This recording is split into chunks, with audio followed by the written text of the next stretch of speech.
Welcome to Triumph and Disaster, a show dedicated to manly creativity and culture. Brought to you by your host, Cameron McHarg.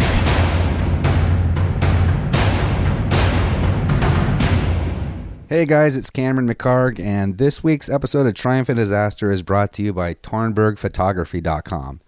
That's Tornberg photography.com. So Maria Tornberg is a former international model and actress who turned photographer. So she spent a lot of years. She started when she was 15. So she spent a lot of years in front of it and learned from some of the best.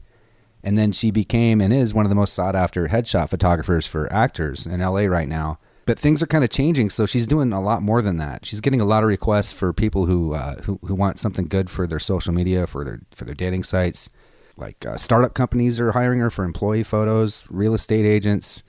It doesn't matter who you are, you really need a good photo now, or you're kind of screwed. You're kind of screwed with that one. You don't want to be that guy with the iPhone photo, the shirt off by the Lambo in the rental lot, the guy in the mirror in the bathroom with the hat turned around. You don't want to be that guy. And if you're listening to the show, you're probably not that guy. I'm sure you're not that guy. But those things are out there, and those things are just, that's not what you need. You need something good. So go to TornbergPhotography.com. You'll see some really good examples. And she shoots guys and women a lot differently. If you go to her site, there's a feminine and a masculine links that you can click on, and you can see what she does. And it's really cool. It's really impressive. So all you have to do is mention Triumph and Disaster when you call or when you email. Mention Triumph and Disaster, and she'll make sure she'll take care of you, and she'll give you 10% off. So Triumph and Disaster at TornbergPhotography.com. So I'm going to do something else. I'm going to start trying something else at the start of every episode here, maybe at the end. There are people who have left a lot of really cool ratings and reviews, or people who leave donations. On the bottom of the page, there's a PayPal donation thing, and I do this on my own dime. And, there's editing costs. There's a lot of little things, and so I really appreciate when people do that, even if it's like $5 or whatever you'd spend on a coffee. And if you do that, I'm going to call you guys out. I'm going to give you a little shout out on the show. So I'm going to start this week. So I want to thank Martin Beal, Madeline Withrow. So I actually have female listeners, which is really pretty cool. I didn't know that, but I'm starting to find that out. And then Jimmy Ray Flynn. So I just want to thank all you guys. And next week I'll thank some more. I think you guys deserve that shout out. I really appreciate it. And it's always nice to hear from you guys too. So if you have any questions or requests, you can email me at triumphanddisasterblog@gmail.com. So this week, got a special guest. It's Doug Jones, Dougie Jones. I've known the cool thing about. Well, let me just preface this by saying who he is. If you've seen, he's probably the most famous guy that you've ever that you don't recognize, because he's always covered in just a shit ton of latex and makeup and stuff. He's sort of known as the new Lon Chaney and the man of 1,000 faces. Now he's the guy who does everything. If you've seen Pan's Labyrinth, not just Pan, but that really famous creepy monster with the eyes and the hands, or Hellboy, the fish Abe Sapien, that's all Doug Jones. He's been in everything. His credit list is a mile long. He was the Silver Surfer. He's going to be in the new upcoming Star Trek show, which is going to be huge. I'm so happy for him, because honestly, he is the nicest guy in the world. If you guys are listening, you might already be fans of him. Maybe you've seen him at Comic-Con or other conventions. You will never meet anybody who doesn't say that Doug Jones is not the nicest guy in the world. So I'm so happy for him. He's going to be playing a character called Lieutenant Saru on the new Star Trek Discovery series coming out. And he is a perennial favorite of Guillermo del Toro, who I'm a huge fan of, who did Pan's Labyrinth and Hellboy and many other things. And this next movie that he did is called The Shape of Water. And Doug's really excited about it. You'll hear him talk about it. It might actually be an Oscar contender. So he's on here, and I'm really excited about it. And one of the cool things about this is I'm friends with Doug, and we go way back. We go probably 15 years or so back.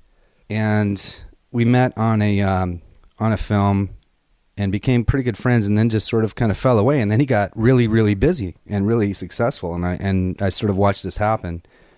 And we finally caught up again. So when we met, we didn't take really any time to catch up off the mic. I just wanted to plug it in and get started. So you really get to hear a couple of friends catching up, as well as everything that he's doing. So I had a really good time with this, and I hope you guys enjoy it. So here's Doug Jones. Dougie, we're on. Hey, we're on. So as I told you before, we did very little preparation for this. Very little. You rang the doorbell, and here we are on mics. So I'm eating Doug Jones trail mix and coffee. Yeah. And the first thing you said when you opened the door was you're still built like a porn star. So I appreciate that, Doug. Well, you are. It's a true story. You got the broad shoulders, you got the man boobs, the cleavage, and the little tiny hips, and it's like, who, right? Who wouldn't want to see a video of that? So we haven't seen each other. By the way, everybody, I love Doug. This is the best guy on the planet. And I love Cam. We haven't seen each other in years. It's been many years. I'm gonna say you said it was 116. 116 years. It was back in the late 1890s. Something like that. No. It was a long time. A long time ago. Oh my gosh. 116? Mm-hmm. So a lot's been going on. It's been over 10 years. Over 10 years since I've seen you in real life, I think. It really has, I think, yeah. No, I think it really has easily. Yeah, well, yeah. Party at Mercy's. At Mercy's. That was last time I saw you, yeah. Yeah, Mercy Malik. Mercy Malik, a stuntwoman slash actress slash amazing. Boyfriend, Joseph Gatt. And Joey Gatt. Yeah. Right. Who may end up on the show at some point. You That's a call out to him, you, by the way. Yeah, no, Joey's a prolific actor and a very striking screen presence. Yeah, he's done a lot of he works all the time. Yeah. So he's worth talking to. As do you. Well, I don't want to boast, but we met originally on Scott Allen Perry's short film Side Effects. Yeah, that's right. We were both acting in that. That was back in the 90s. If I'm not crazy. Does that sound right to you? You know what? I think it was 1990 something. This is really doing it was a long time ago. Yeah, situation. Yeah, it was probably I was 14. I'm kidding. I'm kidding. I think it was probably like 99, something like that. It was in the late 90s. Oh, you're right. Or it might have been even 2000. The year, but maybe yes, 2000. Yes, but you're right. It was the turn of the turn of the century. It was the turn of the century, literally. And so that was a really fun experience, and we became pretty good pals. You and Scott and I. I remember we went to Palm Springs to the film festival where Side Effects was playing. Yes, right? Yeah. And there were all these crazy parties. Bad films. Well, some yes, good ones. yes. Yeah. Side Effects was good. Yeah. I'll put that up on the blog, on the Triumph and Disaster blog. I'll put a bunch of pictures of you and everything you're doing. We'll get to that. Okay. I remember you singing I think it was a Carpenter song in karaoke there at some party. Oh, did we do? Oh, well, yes. If there's karaoke, Dougie's on the mic. Were on stage. Okay. So a Carpenter song. I'm drinking some of Doug Jones coffee here. Yes, I made a little K-cup coffee. Yes. I don't have a secret formula. I just put a little cup in there and just push the button. But it's robust. Is that a hair on the tongue kind of a? Yeah. So at that time, Scott, Cass, you had this was right around the time of oh my God, I'm forgetting the name of it right now. Adaptation. It was just before that, I think. Is that right? Okay. Right around there. In Adaptation, I just did a little cameo. It was a little thing. Spike Jonze movie that was... but I bring... Yeah. Nicolas Cage, Meryl Streep. Of which you've done many little things and larger things since. But the reason to bring this up is I remember Scott, he was like, man, I just... Because he loved you so much. But you had done some work, not compared to how much you've done since, but you'd done some work and you were covered up. Almost 100%. I was already known as the guy who wears lots of rubber bits. Yeah. Well, by that time, let's see, if that was the late 90s, I would have already done Hocus Pocus. I think Hocus Pocus would have been in the can.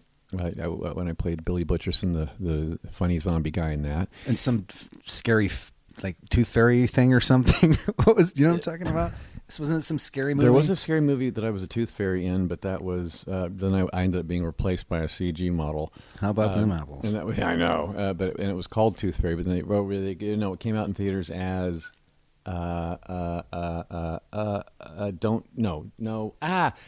curses! I can't remember what it was recalled. I'll find it later. We'll put it up. Yeah, we'll figure it out. It's got a different name now. It's under a different title. Very formulaic horror film, but it was good. But I'd also done I'd also played the lead gentleman on the Hush episode of Buffy the Vampire Slayer by the time I met you. Okay. And I had done Warriors of Virtue and Mystery Men, and I met Scott actually on the Rocky and Bullwinkle movie in that's right. 1998. That's right. Yeah. So I did Monkey Bone, stuff. Yeah. So Yeah, and the TV commercial campaign that got me started was the Mac Tonight campaign for McDonald's. So I wore a big crescent moon head with sunglasses on it, and I sang at a piano. When the clock strikes, hey, I remember that. Babe. Yeah, that was me in those ads. Yeah, that was kind of like my first. One of my early gigs that marked me as the tall, skinny, goofy guy who moves well and wears a lot of crap on his head. Wow, so that started it all. Yeah, that's what started it all. Really, yeah. It was. So, but Scott wanted you to be you. Like he wanted me to be he a wanted person you in his short film. Yeah.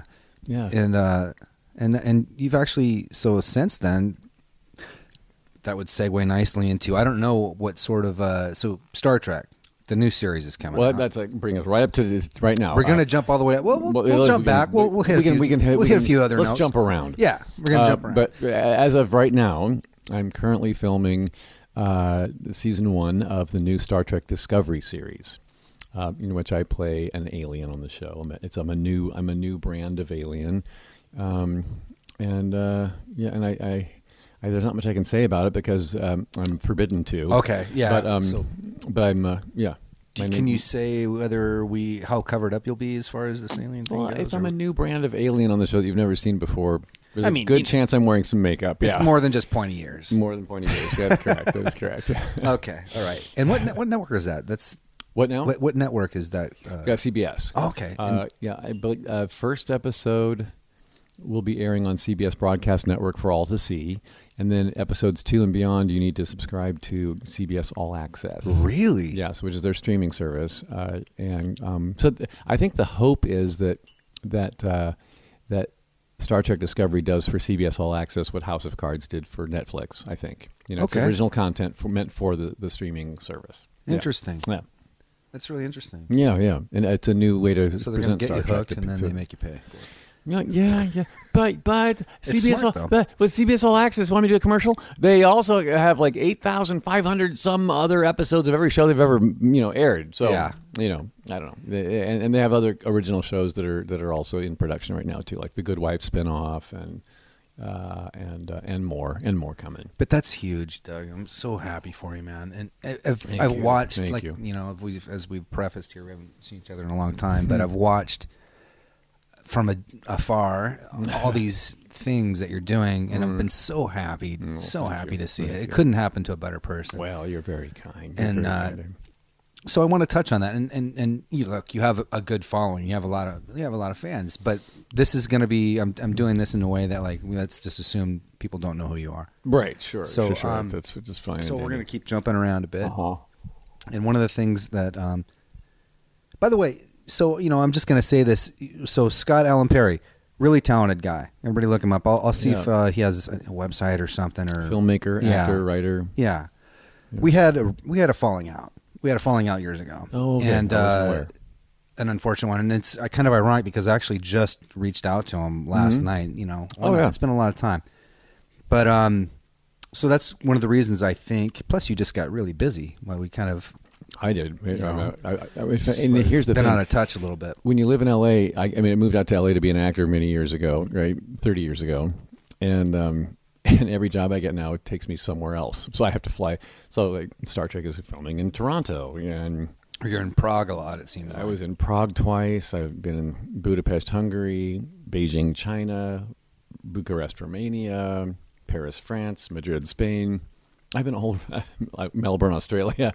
I've been everywhere filming, and so that's why it's easy to lose touch with me. Very easy to lose touch with me because I'm gone so darn much. But that's one of the drawbacks of the showbiz. I think is I was just going to ask you. You felt I've missed a lot of birthdays, a lot of weddings, a lot of funerals, of people that I care about. Over the years, and if I had any regrets, it would just be that. That my personal life has suffered a little bit for the craft. A little bit. And you've been married for a long time, right? Married for 32 years. It'll be 33 years in April. Congratulations. Thank you. Does she She gets all the credit for that, by the way.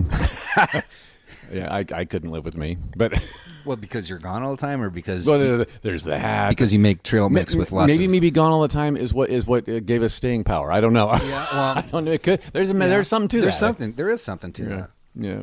When you're away from somebody long enough, that gives you the freedom to miss them, the freedom to want to come home. You know what I mean? Yeah. That's how it's worked for us. Exactly. That's how it's worked for us. Exactly. Yeah. That's a beautiful thing, though. And Yeah. you're doing truly what you love, yeah? Yeah. No, true. Are you doing exactly what you want to do? Isn't that interesting? Because I never set out originally to wear lots of monster makeups. That was not my goal. And Speak of the devil. Speak of the devil. Mrs. Laurie's walking in right now. Hello. Yeah. So we're in the middle of talking with Cam McHarg. Mrs. Wife. Yes. How are you? This is Mrs. Laurie. Yeah. meet you. Hey, say hi to everybody. You want to say hi? Everybody. Hello, hello. there you go. There she is. Wait, where were we? I was asking you if you're doing exactly what you want to do. Exactly. Well, I did not set out to wear monster makeups. I did come out to Hollywoodland in 1985 in hopes of being a goofy sidekick on a sitcom. I wanted to be like a comedy. Right. Being inspired by shows like the Dick Van Dyke Show and Mary Tyler Moore great. and Bob Newhart and I Love Lucy and the Carol Burnett Show. Yeah, I really loved those as a kid. Gomer Pyle, Gilligan's Island. Anything where I could see, or Barney Fife playing. Barney Fife. Don Knotts. Don Knotts playing Barney Fife on the Mayberry Show. Yeah. Those kind of characters were the goofy guys that weren't handsome, that weren't like leading man Hollywood guy. Right. That gave me hope that there's a place for us oddballs in the world, and all of them had a sense of comedic timing that was just flawless to me. And I still think Don Knotts is hilarious in those still to reruns. this day, it still plays for me. Yeah, exactly. And after and when Mary Tyler Moore passed away just recently, I went on a binge watching old episodes of the Mary Tyler Moore Show, which I forgot was every Saturday night for me as a kid. Yeah. And when I watch her timing and the comedic genius of everyone around her in that cast, it's like, oh my gosh, so much of that I ingested and has played out through me when I'm doing a role that requires some comedy. I didn't realize how much of those old shows come out of me now. Yeah. In Bob Newhart, and I saw I never do this. I never do the whole "we take your picture with me" thing. Oh, I saw yeah. Don Rickles and Bob Newhart once in a They bar. were together? Yes. Oh, that you can't miss that and moment. I did it. I had to do it. Get the phone out. Get Bob the camera. Newhart, come on. Yeah, I know. Oh, Don Rickles. So yeah, but did you? Speaking of that, then, because when you're mentioning Mary Tyler Moore, when I think of her, oddly enough, I actually think of Ordinary People. Wasn't that And one of the most stellar performances ever? Unbelievable. Yeah, she's Oscar nominated. Really She was good. And she really was good. Yeah, and knowing her as Funny Lady, and then Right. watching her in that very dramatic, very family that Really? tumultuous family situation that Robert Redford directed was just such a gorgeous movie. Yeah. So I mentioned this because for you, I mean, you're doing and you have an amazing career. You have a really amazing career, and you're doing all these huge things and working with some people that I really admire. We'll talk about that in a minute. But do you have that desire? I mean, you're doing a lot of you do a lot of sci-fi stuff, comic book kind of stuff, comedy stuff occasionally. But and you're obviously immensely talented at it. But is it something? But would that be a route, the more sort of Ordinary People route? Would that be something that you'd be attracted to? Oh gosh, yes. Yeah. Oh, gosh. Have you had many even opportunities? If somebody offered me an Ordinary People kind of script, I would jump at it. Yeah. Absolutely jump at it. Yeah. Have you had many chances to do that? On the indie level, yes. Yeah. Indie directors tend to take a chance on me because it's a quirky choice, I've done so many indie films now, but ones that have had some notoriety and great distribution after all, like John Dies at the End. Right, I did two scenes in that movie that were great fun as Roger North. I came from another dimension and helped these kids on their journey to find the end of the movie, and that was without rubber on my face. And I did a movie called Raze, R-A-Z-E, with Zoe Bell, the action star. That was a very difficult, brutal movie to watch, but artfully done, about imprisoned women who were forced to fight each other to the death. Wow. I know, it sounds brutal, and it was. It was It was hard the comedy to of the year. Yeah. But I played a quirky guy who was the patriarch of the society of elite people that does this to these poor women. And so my wife in the movie was played by Sherilyn Fenn from Twin Peaks. Oh wow! Right, so that's cool. I've been a fan of hers for years. So to be actually married to her on film was just dreamy for me. Yeah. I've had many chances. Those are just two examples. I did an indie film that I just love. One of my favorite human characters I've ever played was a guy named Jerry in a movie called My Name is Jerry. And you can find My Name is Jerry for free on the YouTube. I think you might have to log in with your Google account to watch it. Well, I'll try to put it up on the blog then. Yeah, Anything that My we Name is mentioned, Jerry. I'll try to put It's it up a there. charming indie film that was written specifically for me. And it was. Yeah, and it's got a lot of heart, and it also has I would call it a dramedy. It's got its drama, but it's also got like a quirky sense of humor about it that really was very very sweetness. neat. Yeah, very sweet. Yeah. So there's that, and then the most recent movie that I finished before Star Trek Discovery started filming was The Shape of Water, directed by Guillermo del Toro. Yeah, and that's one of those relationships I think you were touching on. That's one of the guys that I have a lot of admiration for too. We all do. Yeah. He's a genius, and that was my 6th movie with him. And so, you guys have. I'm sorry to interrupt, but you've really established a real one of those sort of almost muse-like relationships. One of those. Bless his heart, he keeps coming back for me. I don't know why, but wow. we need to.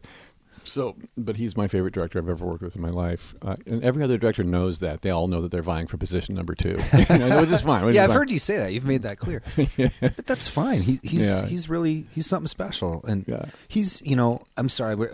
You hold the thought you were going. I know we kind of veered off here for a second, but he's one of the most truly creative people that I can if I had to think of an example of someone that would fit that definition, and I don't know the guy, I haven't met him, but just like based on what I've heard in his books when he prepares for a movie of just all these drawings, childlike drawing, but really he intricate has like a leather-bound journal that he keeps with him at all times, and it's just all these sort of subconscious ideas and drawings and just thoughts. He's the quintessential doodle in your notebook while you should be in class studying math. Right, like but childlike. Instead, he's drawing pictures of monsters. Yeah, exactly. It's totally true. And look what's come of it. Yeah, exactly. For his. What about? I mean, we're going to go all over the place here. I don't have notes. I don't have. So. Try to remember if we kind of diverge for a minute. If you want to go back to The Shape of Water, I want to talk about that more, because it's just a gorgeous movie. Go back to that for a minute. Well, I'll go back. Okay, so what we were saying was that's a storyline. When you mentioned Ordinary People, a movie that has such deep, rich story and deep, rich characters, and you leave the theater feeling something. Yeah, The Shape of Water will do that for you. The Shape of Water is I played a creature in it, in a full rubber.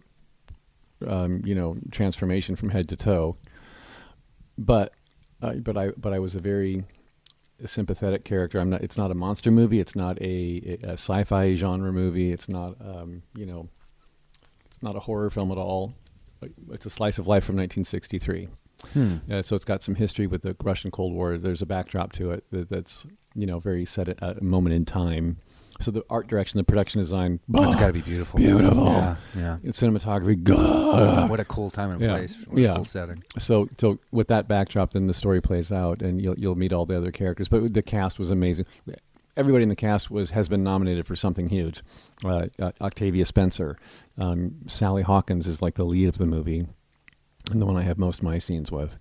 Michael Shannon, Richard Jenkins. Yeah, he's great. They go on. Yeah. And Michael Stuhlbarg.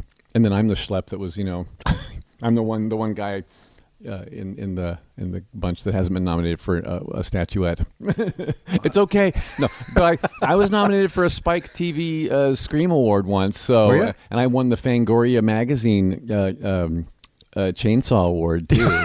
I did, and I'm also in their Hall of Fame. So I got cred. I got my own cred. But it ain't over yet, though. This is also true, right? So the heartfelt story that comes out of The Shape of Water is nothing like I've ever played in a rubber suit ever in my life before. So it'll be gorgeous. How do you? That's interesting to me. Like, You know, it's interesting because I was just thinking, you know, you are inherently, I mean, you're a sweet person, and I just actually had this thought as you were talking, because I imagine different things that I've seen you do, and I'm talking even when you're completely covered up. Mm-hmm. But the way there is something, I don't know how it happens, but there is something that comes through that. There is something. Yeah. There's like a sensitivity. I don't know if it's the way you move. I don't know. I feel like it's something more. But there's something that gets communicated. There's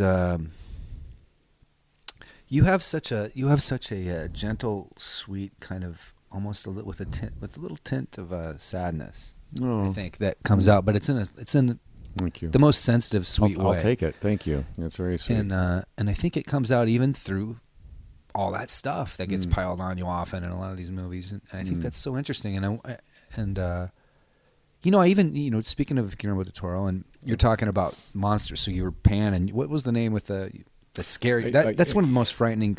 In Pan's Labyrinth, yes. I was Pan the Faun, Right. and I was also the Pale Man, Hombre Pálido. Maybe the scariest character in all of movie now. Yeah, he's one of them. Yeah. Turned out to be, yeah. But there's something in the not so much the Pale Man, because he was frightening, but there's something in the way that you move or the way that you are that comes through, and I'm wondering if, like, I just wonder what that is. Did you studied mime or something? I didn't did. You? I started as a mime back in college at Ball State University back in Indiana. Yeah. And there was a mime troupe called Mime Over Matter that when I was a freshman, a senior named Reed K. Steele was kind of captain of that mime troupe on campus. They were kind of self-taught, and he had studied mime abroad somewhere, from a descendant of Marcel Marceau's. Oh, really? So yeah, so he was just like, so Reed Steele was just like the living end when it came to, like, in the state of Indiana, to find a mime who knows what he's doing was like incredible. Yeah. So he was living in my dorm at college, and so we befriended each other, and he asked me to audition for the mime troupe and come see one of their shows, and I did, and I was hooked on the mime thing ever since. So, to be mesmerized with a visual performance with no verbal dialogue at all was just like, wow, they can create worlds. Yeah. And props that aren't there, and feelings, yeah, out of complete silence. But so there's so much. That's when you learn so much of our communication is visual. Yeah. Even when you're having a conversation like we are right now, sitting down, I'm gesturing with my hands. We're making facial expressions. There's the tilt of the head that communicates so much to these words we're giving. And as a mime, you learn that you have to rely only on that, and to get your point across. So I'm just curious, like when you. Let's say it's Pan's Labyrinth, for example, and you're covered in all those stuff. Is it a conscious, like any of these little movements or anything that you do? Is it conscious, or is it something that you're into it and it just sort of comes out? A little bit of both, I think. Yeah, because it depends on the scene and what's being played out, what's being communicated. Sometimes a specific gesture does need to come into play to get a certain point across. And if you have a director like Guillermo del Toro who keeps very, very close tabs on that kind of stuff. There's other directors that they're just like, you do your thing and I'll film it. There's Guillermo trusts me a lot that way. But if there's something specific he wants to get across with his storytelling genius, you listen to him and you do what he says. Yeah, because it's going to be gorgeous, whatever it is. Yeah. Well, do you have a preference regarding direction like that? Oh well, I like the mix that Guillermo gives me. Okay, he gives me a long leash, but for those specific moments that he knows is going to be an editing cut into something else, or we're at a certain angle and there's a certain raw animalistic thing that needs to come out of this character, or something more refined that I'm misinterpreted from the script, maybe, then he needs to tweak that for sure. I love having his eyes on me, and. A long leash, but I like his watchful eye too. Yeah, because you guys trust each other. It's a bit of both, yeah. And you have, I'm assuming, almost a bit of a telepathic communication. We don't say, not many words are needed. That is true. Yeah. Which is really interesting because it's very intricate. What you're talking about right now, it's a very specific, intricate thing, rather than like move your arm to the right. It's not like it's something much more sensitive and specific. Right. Well, he'll tell me if it's a character thing, and he'll also tell me that, like, the way you're lit, you're casting a shadow on that one thing if you don't move your arm to the right. Okay. Sometimes you got to do that. Sometimes it's that basic. Yeah. So I'll figure out a characteristic way to get it to the right so that we don't have that problem or whatever it is. Yeah. Huh. So we talked a little bit about him in his journals, his books, for example. Mm-hmm. Do you have some sort of a process like that, or some sort of a ritual? Wouldn't that be artsy of me if I did? You just like do. You must have something. I'm a huge disappointment when it comes to the preparation. It's just like show up, put the thing on, and then it just comes. I wish. No, when doing a character, a heavily made up or costumed character, I have to start like an actor, like any actor starts, with all your actor schmactor stuff. Sure. Internalizing the character, right? What are his needs, wants, beliefs, fears, strengths, all those things. And then how do I play with the other characters in the story? What's my backstory? Where do I come from? Where am I going? All that stuff has to be brought in. And then, but he's also a fish man from Hellboy, for instance, right? Yeah. Okay. So now I have to incorporate some physicality that makes sense for this otherworldly creature that I am, right? So, so if it is an animal man mutant, like a fish man or like a goat man with some tree thrown in for Pan's Labyrinth, then you have something in nature to draw from. I had fish to draw from. I had a goat to draw from. In Pan's Labyrinth, he told me to have a look at the hind quarter of barn animals. How do their hoofs meet the ground? How do they shake off flies? That was something very practical. Huh. With Abe Sapien, I looked at the goldfish that were swimming around in my tank in my home office, and I saw how their heads darted around with curiosity, but their fins were so flowy and gentle. Yeah. So I kind of gave that physicality to Abe Sapien. So that's easy. And then if sometimes you're making it up from scratch too. You are. If you're an alien beast from another planet, we have nothing to study. I can't go to the zoo and look at an alien. Sure. So we might have to just define what that is from the start. And so that means Dougie goes to the 24-hour fitness at 2 a.m. when all the classes are done, and I've got the dance floor to myself and a wall of mirrors. And I start walking around, or lunging, or squatting, or crawling, or whatever the script calls for. That's fascinating. And then I'll see what works and feels right for this character. Then I go into the creature shop for multiple fittings and test makeups, and that's when the pieces and the makeup is applied to me. That's when that really informs the performance too. Yeah, I'll see what restrictions I have. I'll see what enhancements I have, and then so I can incorporate all that into the ecosystem that is this character, whatever that is. That's fascinating. Yeah, then so hopefully by the time I'm to the set and the camera's rolling, hopefully I can look like I'm not just a guy in a suit, but I'm actually a living, breathing beast that wakes up That's that way every unique. day. Yeah. Hopefully. Well, there's a lot of freedom, I'm assuming. Like, even when you just put a mask on, I mean, you can all of a sudden you can take on a certain quality. It's a very kind of a psychological. Yes, because it's not my face they're looking at; it's this creature face. So, right. So you can be a little bit larger than life and go outside your comfort zone easier, faster, quicker. But that said, your desire is to do more of that, right? To do more without the makeup. Yeah. The older I get, I'm 56 now. I'll be 57 in May, I have to stay in really great shape to do like The Shape of Water was a very physical role for me, and I had to be in tip-top shape, or I wouldn't have been able to make it through the movie shoot. And so while I was in the process of that movie shoot, I was thinking, I don't know how much longer I can do this. Yeah. It's not a matter of can. I can do it for indefinitely, but how much longer do I want to? I'm getting to that point where it's like, I don't know. So not just any we're doing a horror film. We want you to play the ghoul that scares the kids. You're like, okay. There's got to be something more special than that, or to interest me and to make me want to dive in and do and put the effort into that. Yeah, because it definitely isn't. It's not a comfortable situation. Yeah. Do you do anything else? I mean, as far as in the creative areas? No. You know what? Right. I don't have no aspiration to direct ever. I've watched too many people age and sprout gray hairs over directing. It's very stressful. I don't do stress well, and I don't multitask well. So, me keeping track of my one role, or in Guillermo del Toro movies, my 3 roles, or whatever it is I'm playing for him, that's more than enough stress for me. But it could be anything. I mean, you play writing. You write. You do writing write? is something that but I have no aspiration to write screenplays. Yeah. I want to write. I've got a couple ideas for novels, and I've got one chapter of one story done.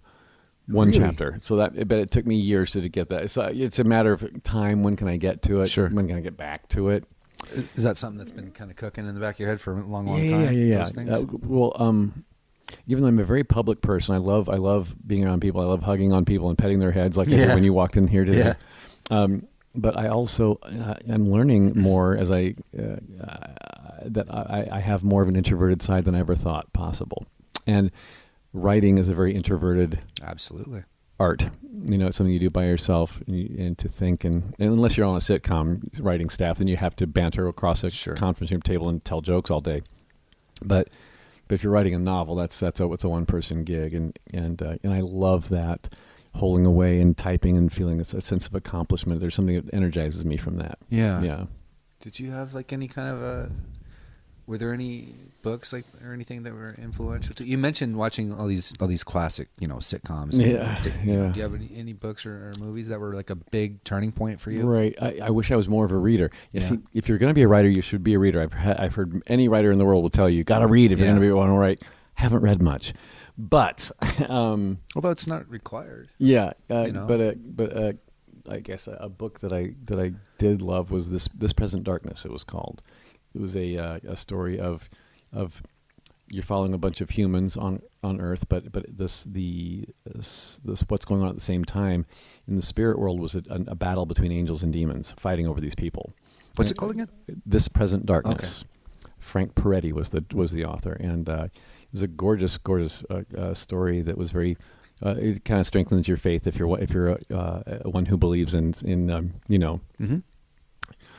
in things godly, and so I do, and it really spoke to me. And then shortly after I read that book, a surprise phone call came from a creature shop saying, "Hey, we're doing a little test fitting for a demon character. I don't know if you've read the book or not, but it's called This Present Darkness." I was like, "Shut up!"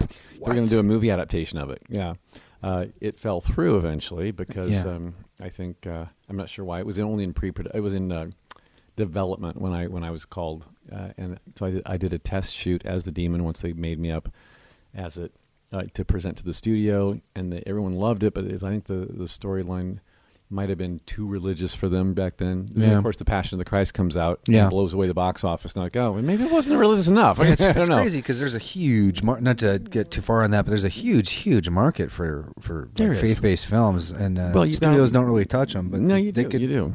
Right. Right.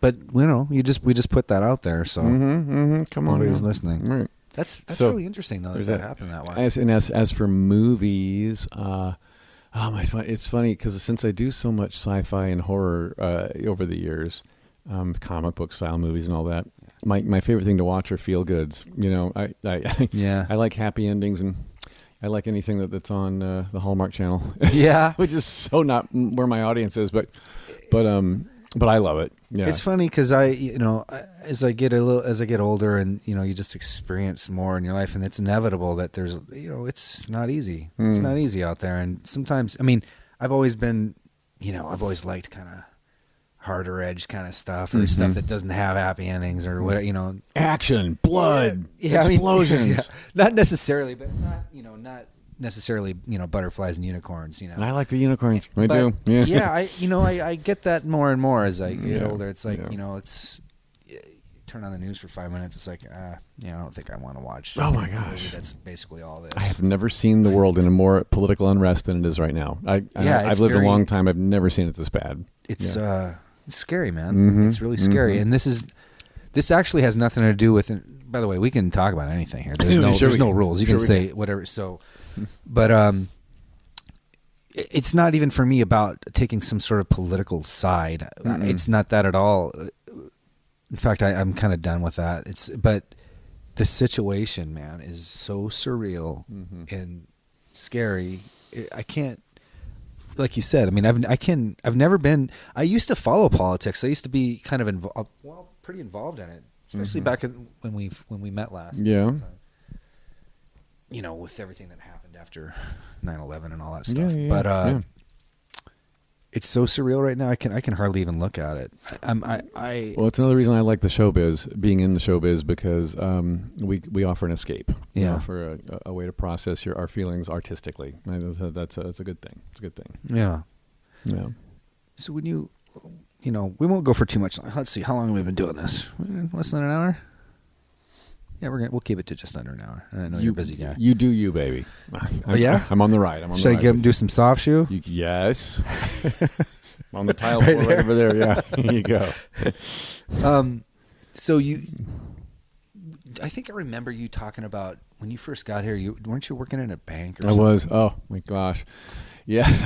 Talk about a square peg in a round hole, right? Okay. Yeah.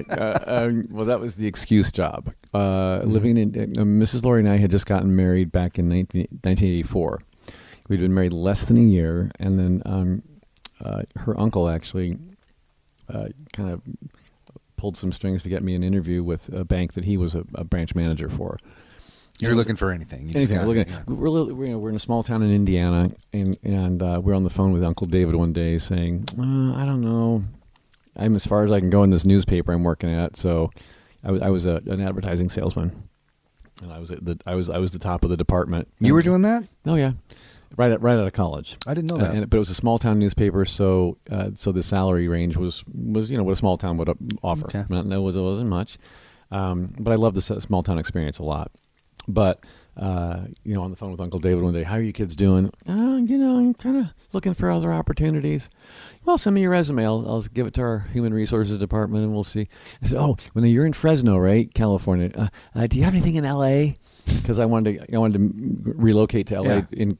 To roll out of the bank one day and go into the movie and TV business, right? He's like, yeah, sure. We got branches all over the state. So I'll send it down there. He did, and they called me. They wanted to interview me, so I flew out to California at my own expense to interview this bank, and I interviewed well. I can put on a good show, but what came down to so they hired me, and we moved out here to Los Angeles in March of '85, and for me to start this operations officer training. It was a 9-month training program. By month 8, the bank was on to me. They realized that I wasn't grasping anything and that I had no business trying to supervise tellers and holding a wad of keys that were responsible for the vault. Right?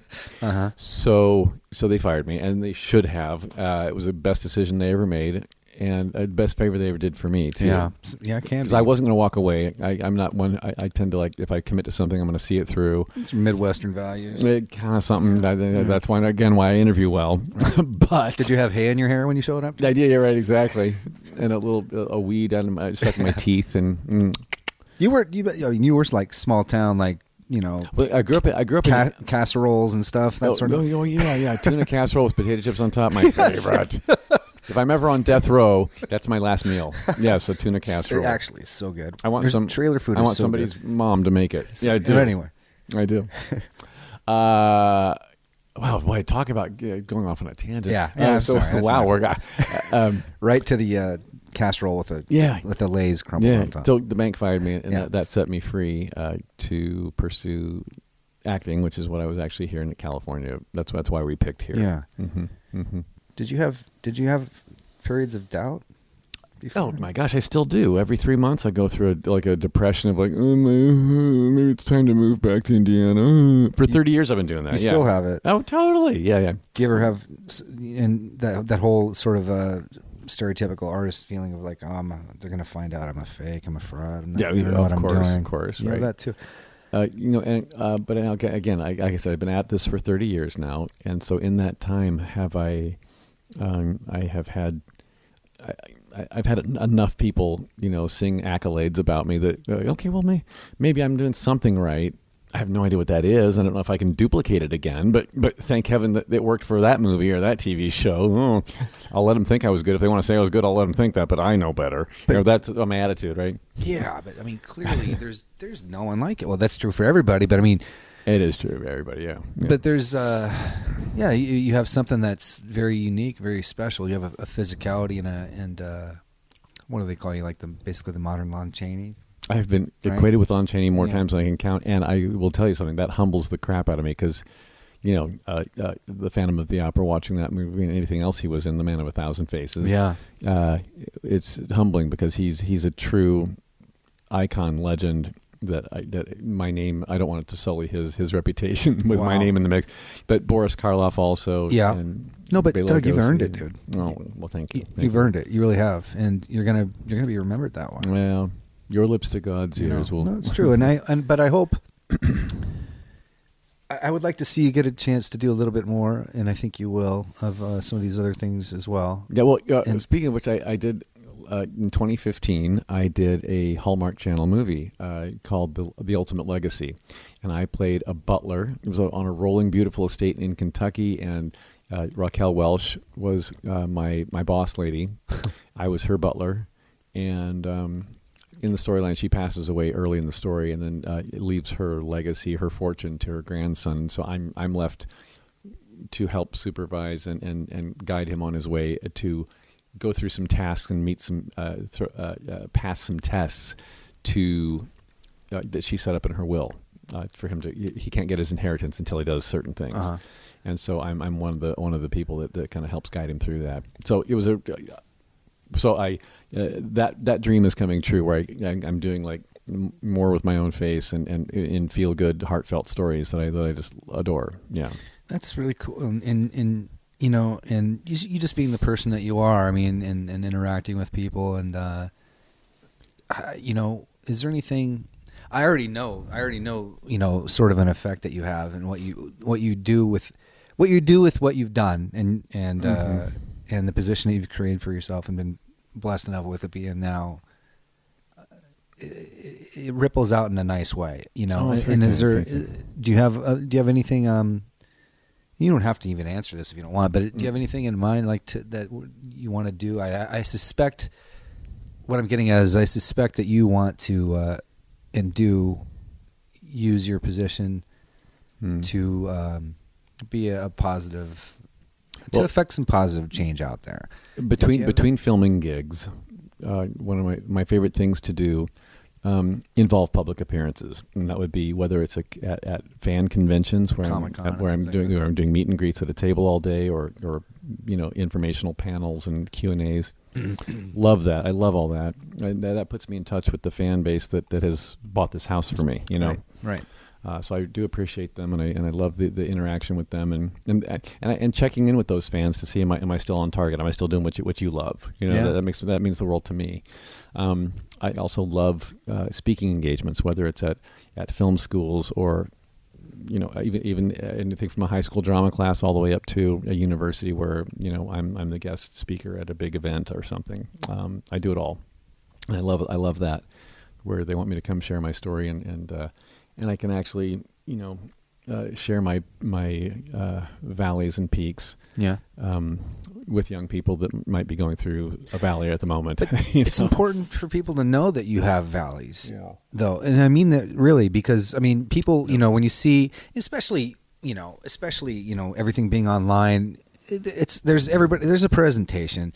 You could be really in the shitter emotionally in your life, or in in a variety of ways, but you know, most people aren't going to put that out there and say that, or you know, so people tend to think. They feel very alienated and isolated, especially, you know, they see someone, you know, like yourself that's doing all these things, but, you know, you're just a dude. You're just another person. Right. And it's right.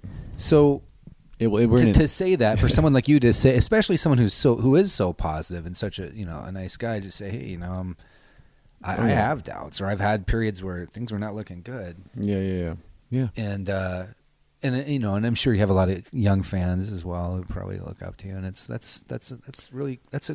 what a cool privilege that is to be able to, what a cool opportunity that is to be able to use that and help people out. Thank you. That's my hope. That's my hope, you know. No, I think you're doing it.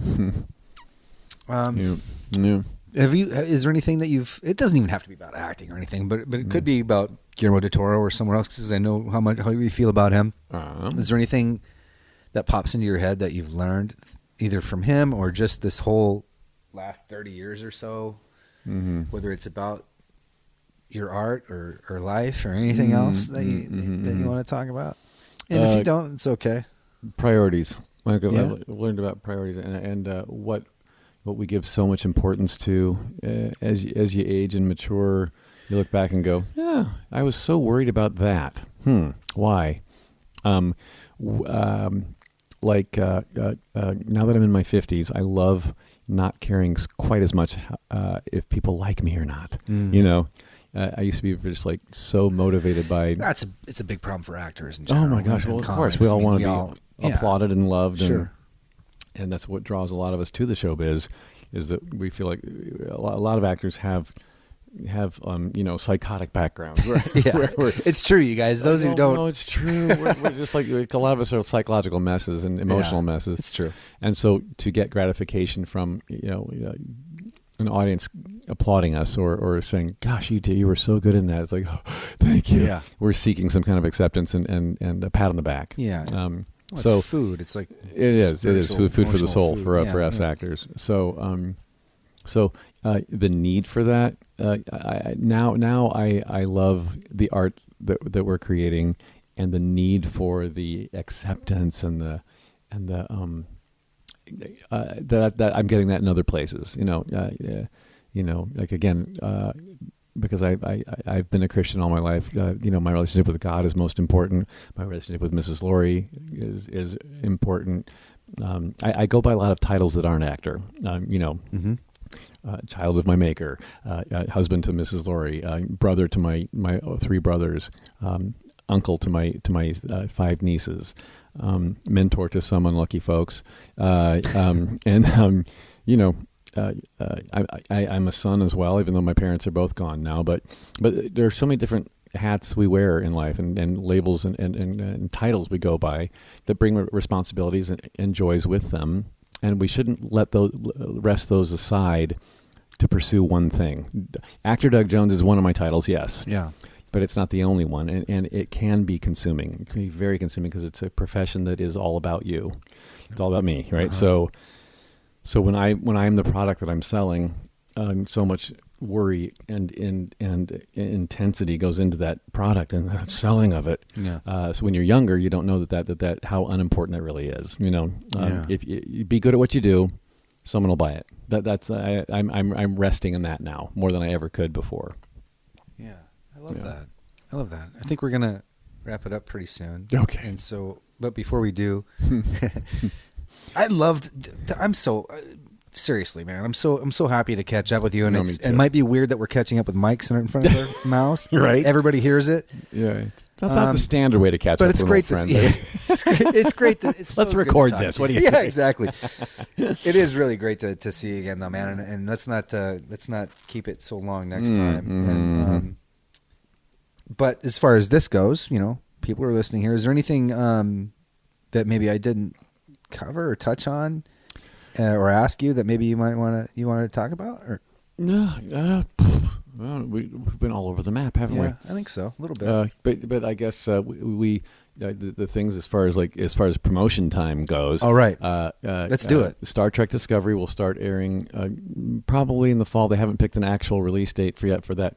But the pilot, like I said, the pilot episode will be airing on CBS Broadcast Network. Look for it maybe starting in maybe September-ish. Okay. Do they already have like any kind of pages up for it or anything? Whatever. They have social media pages up. They do already. So if you do a little search for Star Trek Discovery on Facebook, Instagram, it's all Twitter, there. you'll find them all. Yeah. And your character one more time? The name? Lieutenant Saru. Lieutenant Saru. Yes, Saru. And that's about I'm a science officer. Okay. That's all the information they've released, and so that's already been out there in press releases. So I'm not giving anything new. No scoops here. Okay. So excited for you for that. This is going to be enormous. I hope so. And then shortly after that, I believe later in the fall, The Shape of Water, the Guillermo del Toro movie. I was just going to ask you about that. Okay. So that'll be coming out more toward the end of the year, and I think it should be positioned with the Oscar nominee type movies, at the end of the year. Beautiful. Because I think it's going to be an award-winning film. I believe this could be a gorgeous beauty. Have you heard from Guillermo? About doing something else? Or are you going to be too busy with Star Trek? Does he have anything cooking? Well, I don't know. He's always got something cooking. Yeah, I'm sure he stirs more pots than he has hands for. But we just finished The Shape of Water in November, so there's only been a few months. That's pretty recent. Yeah, it really is. So he's doing post-production with that right now, but he's also gearing up for whatever else he's got coming out. he did another pass on Twitter with, "Hey everybody, you know those little voter buttons you can put up with yes or no, or oh right, the little buttons. There's polls you can do. Right, You can it's set like up 5 options or something on Twitter. Yeah. He did a yes or a hell yes for the 2 answers you could give it. Do you want to see Hellboy 3? Was what he put up on Twitter. So it got like that blew up. And he said, if we get over 100,000 responses, I promise you, I will have a sit down talk with Mike Mignola, creator of Hellboy comics, and Ron Perlman. I was just going to ask Hellboy if he would be up for it. He was going to have a sit down with them to see about re-upping the idea of because Hellboy 3 was always a goal. He made, and if you watch Hellboy 2, you'll see it ends. It leaves you dangling a little bit at the end. It requires it's begging for a finish to the trilogy, a movie trilogy. But then I don't know what happened. Yeah, the thing is, if all the creative people involved want to do it and it's not being made, it's usually a money studio issue. Sure, it's fine. Sure. Those are the things I don't understand. So I cannot be a mouthpiece for that. So. Yeah. So we have not made a Hellboy 3 yet, and Hellboy 2 came out in 2008. So it's been, we're now going on 9 years. Okay. So if a Hellboy 3 is going to be made, it kind of needs to be made fast. Ronnie and I aren't getting any younger, So if Guillermo is reintroducing the idea to the fans, getting them excited about it, and then wanting to have a sit down talk with the creator of the comics and the star of the movie, that's a positive sign, I guess. So everybody, would I be down? Absolutely. Yeah. Oh my Anything gosh. Sure. There's a costume character and a 5-hour makeup job that I would be happy to go back into. That's cool. So I'll put up Guillermo's Twitter on the blog. And everybody go there and bother him. Say yes, yes. You can see Dougie in a fish outfit. Yeah, that's right. Thanks, man. Thank you. I love you, Doug. I love you, so Cam. Good to talk to you, and thanks so much. I know you've been so busy. We've been kind of after you for a little while, and you've been working so much. It's good to have coffee and trail mix. Well, it's funny for those of you out there thinking, wanting something to happen. Cam has been very, very persistent about this interview for 2 years now. I would say. Yeah. Well, even before the podcast. No. It's been about a year. About a year. And, it's been a while. And I've been gone so much, and so but he was very follow-uppy, and he sent me another email just recently, and I just happened to be. I'd just flown home the night before. So here we are with time here in LA. I'm like, all right, dig it. Let's do it now. Glad we did. Glad we did. For reasons far beyond just this show. So yeah, exactly. Good to see you, man. Yay. We'll call it a wrap. Okay, it's a deal. Thanks, man. So that was Dougie Jones, you guys. I hope you guys enjoyed that as much as I did. And I just want to remind you, if you could leave a rating and review on iTunes, it really helps a lot. It really just helps Apple to promote the show. And I'm going to be happy to make sure to give you guys a shout out. If you leave a rating and review, or if you leave a donation, I just want to give you guys credit and shout you guys out. So thanks for listening. We'll see you next week.